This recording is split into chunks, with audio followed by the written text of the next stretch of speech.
मुर्गियों ने कपड़ा उतारा और नहाने धोने लगी। हाय हाय होए होए, हाय हाय होए होए। बत्तख ने सभी को कपड़ा पहनाया और सभी मुर्गों ने ढेर सारे अंडे दिए।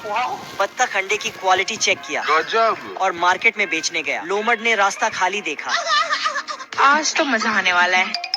और चुपके से मुर्गी चुराने आया। मुर्गियों ने हल्ला मचाया। हाय दैया, हाय दैया। मुर्गियों की आवाज सुनकर बत्तख दौड़ कर आया।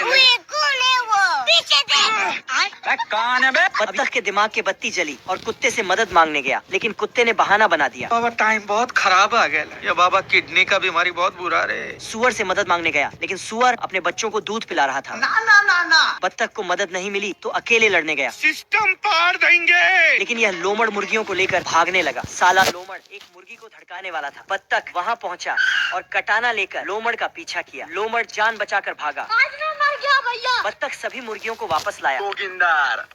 मुर्गियों ने कपड़ा उतारा